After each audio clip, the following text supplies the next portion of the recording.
My name's Andy, and this is Andy's Tech. Now at the moment, Epic Games is having its yearly mega sale, and there are some great deals and discounts to be had, especially if you've been holding off buying your next title. But what has been free for the last week is Borderlands free, and it's still free now as I'm writing this script. A bargain not to be missed. With its unique art style and fast-paced action, it's definitely worth a look in my opinion. But that's exactly what we're going to do today. But what to test it on, I hear you ask. Now we are a budget channel here, and I'm not even going to try and match the minimum system requirements graphically wise, and that's where this comes into play. Here we have an AMD Ryzen 4300GE.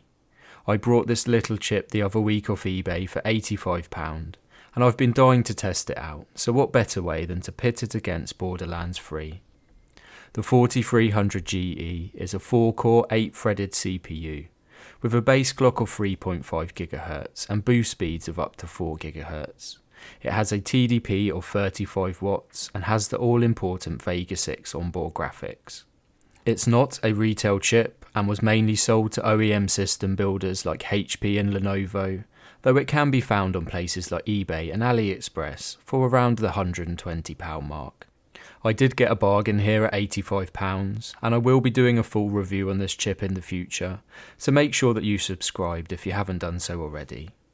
I'm pairing the 4300GE today with my budget MSI B450 motherboard, the stock cooler, a 500GB M.2 SSD, and 16GB of 3200MHz DDR4 RAM running in dual channel.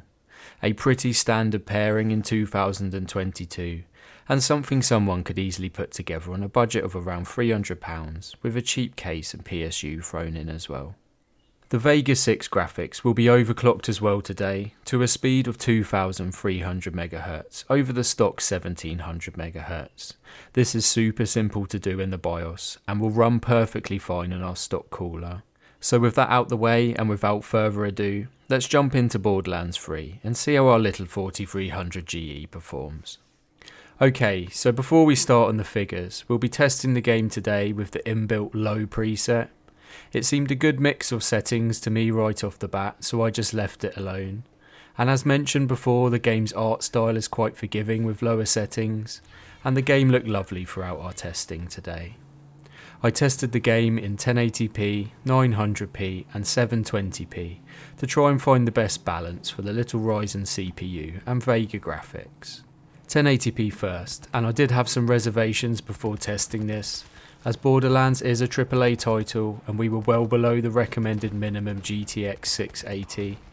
On paper the Vega 6 is roughly a GTX 750 Ti in terms of performance that is, which although is a great card is starting to struggle these days. But we had no trouble with an average of 39.4 FPS, with respectable 1% lows of 28.3. The 0.1% lows were 9, but honestly I couldn't feel these. I think they were mainly on cutscenes and the odd massive explosion. Certainly over my hours gameplay at 1080p, the frame time graph was nothing to worry about. Now this is a first person shooter and generally we want to aim for 60 FPS, but honestly coming from a budget gamer's perspective I'll be quite happy to play at this resolution like this.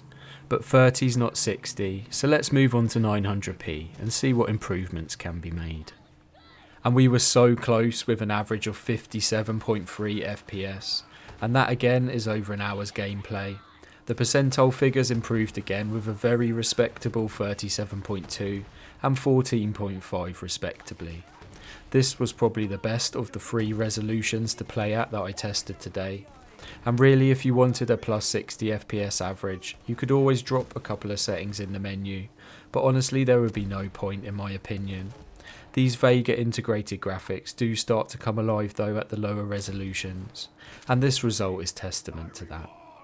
It's worth mentioning the CPU usage as well quickly. The little 4-core Ryzen had barely stretched its legs so far, and it had plenty left to give. Now last, I dropped again to 720p, and something quite amazing happened for integrated graphics. We returned an average of 73 FPS. Now not forgetting that this is a AAA title, it is a couple of years old now, but that's pretty impressive in my book. Our 0.1% lows increased as well to 26.5. I did fight a big battle boss at this point, and that probably explains the slightly lower 1% figures, as it was a little bit more demanding than the previous 2 runs. Now, although this was the best figure of the day, I would honestly play at 1080p just for the best visuals, and that's what I'm going to be doing, as I'm using this little system at the moment as my main gaming rig. And on that note, that brings us to the end of the video. I hope you enjoyed taking a look at this little Ryzen 4300 GE quickly. Personally, I love these APUs. There's just something really fun about pushing them to the max and finding their limits. As I mentioned before, I'm going to do a full review on this little chip, so please look out for that. Thank you as always, and please leave a like or a comment down below. It really helps the channel out, plus I love hearing what you guys have to say.